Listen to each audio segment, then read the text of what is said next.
Apa Mbak? Jam 11 bubar.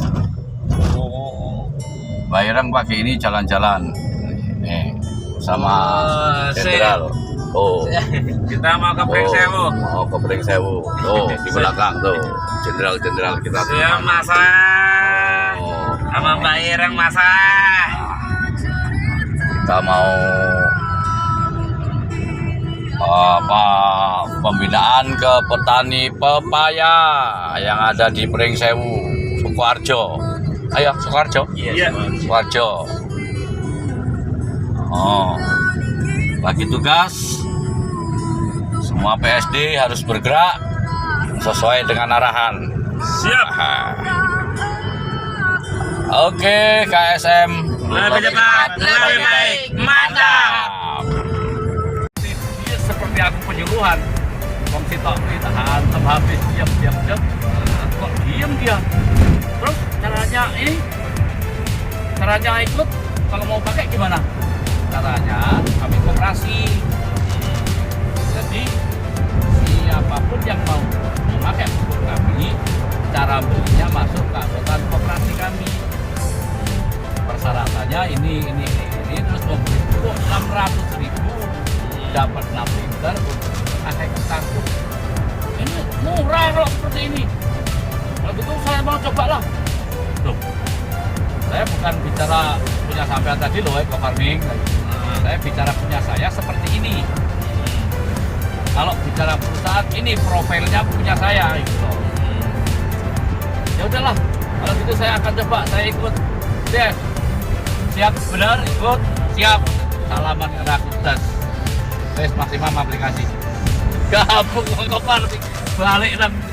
Assalamualaikum warahmatullahi wabarakatuh. Selamat siang seluruh petani Nusantara, petani KSM dan seluruh leader. Kami berada di Sukoharjo 2 Pringsewu. Kita mau meninjau petani pepaya dengan Mbak Ireng yang kemarin sudah diaplikasikan dengan pembenahan tanah dan pemicu pertumbuhan. Sekarang lagi ditinjau lagi bersama komandan kami yaitu Mbak Ireng.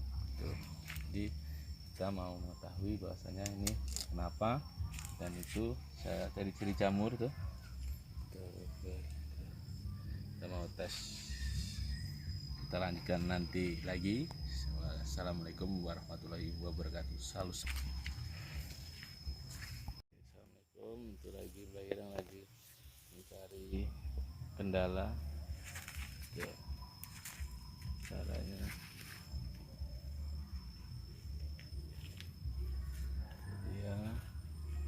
lagi dicari apa sebab dan akibatnya.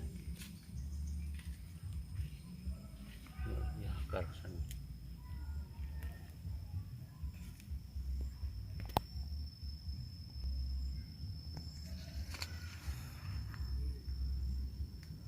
alat buah ini, dia nyuntik, dia nempel top, dia nyuntik terbang. Yang ini nih Pak, yang parah nih. Buah yang ini di foto yang Jamur, tanahnya asam, kemudian ini lalat buah. ini. Oke. Nanti kita anu di sana. Di sana ya. Oh, itu layu fusarium ya. Nah, tuh. Nah, basah toh. Nah, ini. Ada gejala ini juga, apa namanya? Kutu kebul, tuh busuk sini tuh. Oh iya. Bercak daun ya. Bercak daun. Kayak cacar ya. Iya,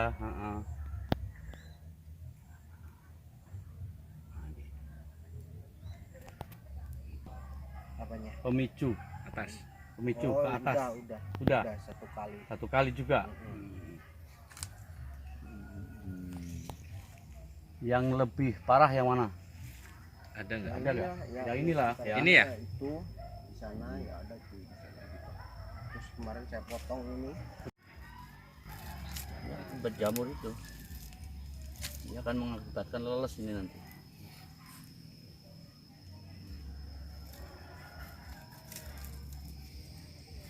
Pencahayaan kelembaban 4 ya, terlalu asam. Pencahayaan sing elong. Kalau pH tadi berapa? 6,5. 6,5. Tapi tanah sini dengan di sana kan beda.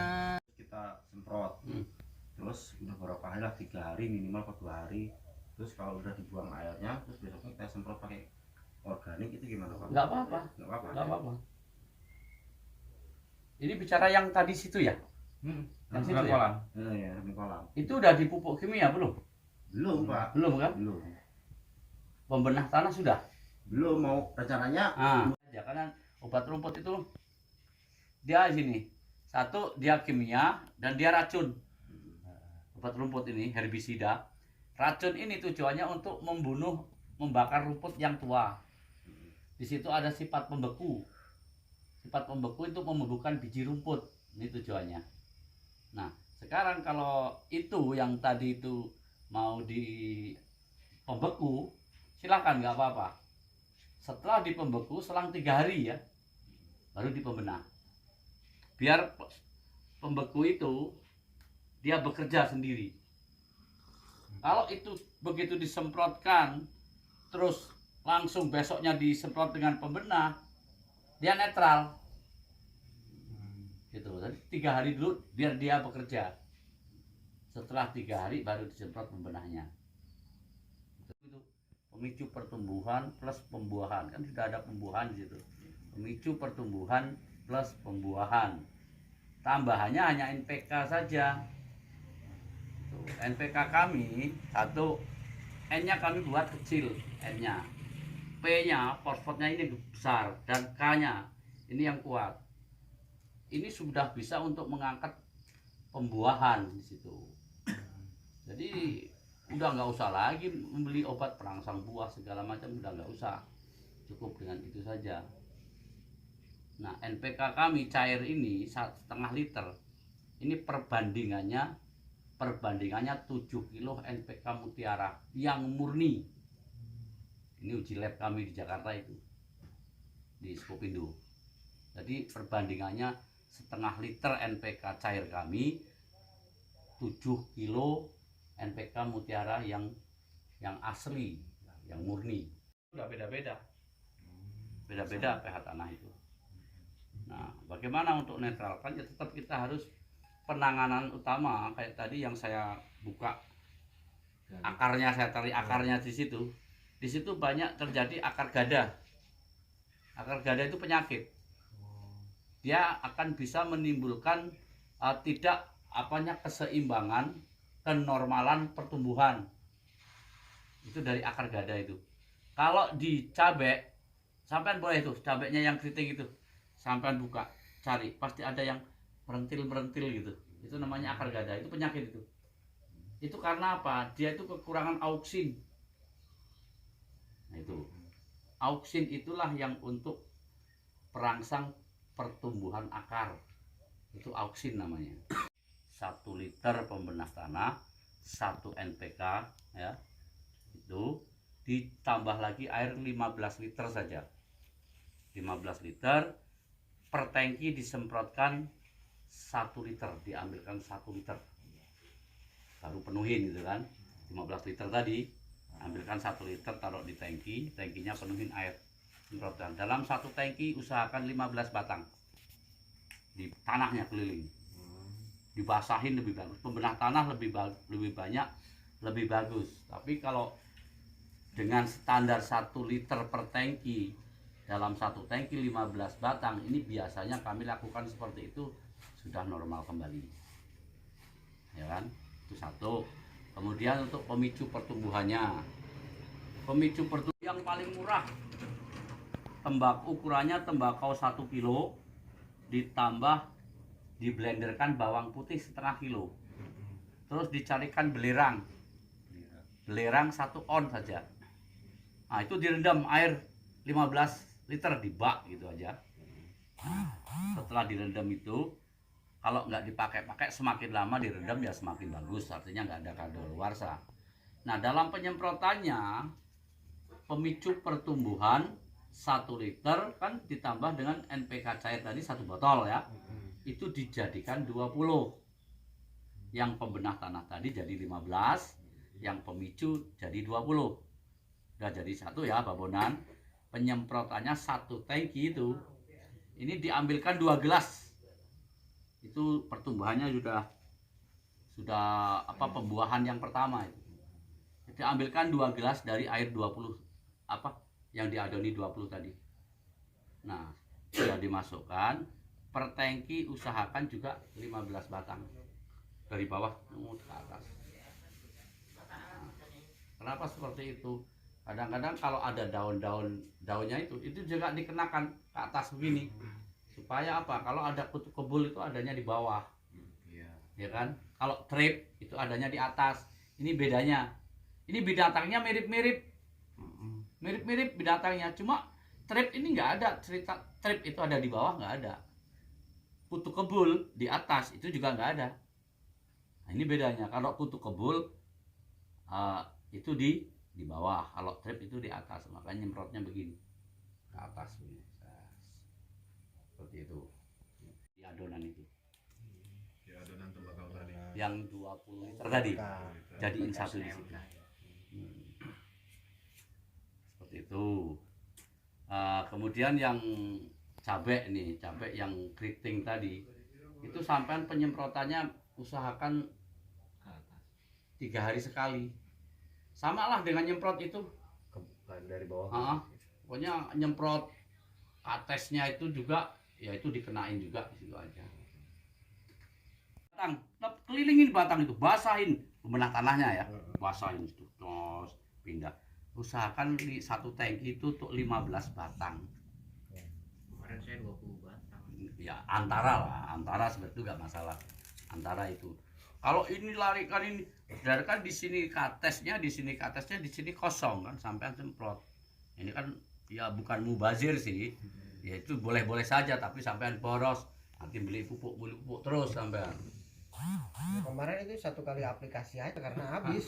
Iya, padi ini pemicu untuk padi, 1 liter 1 botol ya, NPK-nya dijadikan 20. Nah, setelah tanam umur 7 hari sampai nyemprot, ambilkan 1 gelas per tangki. 7 hari. Umur 14 hari tambah 2 gelas. Itu masih pembedah tanah itu, Pak. Pemicunya. Umur 25 hari atau 21 hari, artinya interval 1 minggu, kasih 3 gelas. Kalau sudah umur 30 hari ke atas, itu baru 1 liter per tangki. Tuh, ini bedanya. Intervalnya seperti itu. Jadi Dosisnya itu. setelah ditanam 1 minggu disemprot Pemicu. segelas. Pemicu segelas. Minggu kedua 2 gelas. Minggu ketiga 3 gelas. Minggu keempat baru 1 liter. Itu. Di situ biasanya padi itu kalau pembenahnya sudah sesuai itu rumput sudah nggak kebagian tempat. Ini daunnya dari pucuk separuh begini kuning. Pernah nggak lihat seperti itu? Iya. Dari pucuk Separuh daun. di sini kuning. Iya. Tapi dari kuning ini ke bawah ini hijau biasa. Ini kalau menurut sampean ini penyakit apa ini? Nggak tahu. Nah, Kresek. Kalau warna Kresek, kan? kuning ya, nah, warnanya kuning kayaknya sih nitrogen, Pak. nah ini Kalau kuning itu pinggir itu disebabkan dari apa seperti itu? Dari tingkat keasaman tanah sampean tuh terlalu tinggi. Nah, jamur ini menyebabkan virus, bakteri virus. Nah, virus yang ada di situ namanya virus tungau. Virus tungau adanya di dalam tanah. Nah, virus tungau tidak mau kena air. Ini, begitu kena air dia naik ke pucuk, sop. Sehingga apa yang dimakan dari pucuk, dia kuning separuh. Tuh. Kalau ini tidak diatasi, labas ke bawah, itu ketemu kresek. Nah itu, kalau baru separuh itu belum kresek namanya. Tapi kalau ini dibiarkan atau disemprot dengan kimia racun, ini akan menjadi labas jadi kresek. Nah, cara pengatasi itu gimana? Nah, metode kami KSM itu dikeringkan. Set. Kering. Kalau dia kering, cet, virus tungau akan kembali ke bawah. Dalam tanah. Semprot pembedah tanah. Das. Jamurnya akan tidak berkembang. Nah, setelah 5 hari dikeringkan, yang kuning ini akan pulih ini, pulih hijau lagi gini. Bukan dia kering, dia akan pulih begini lagi.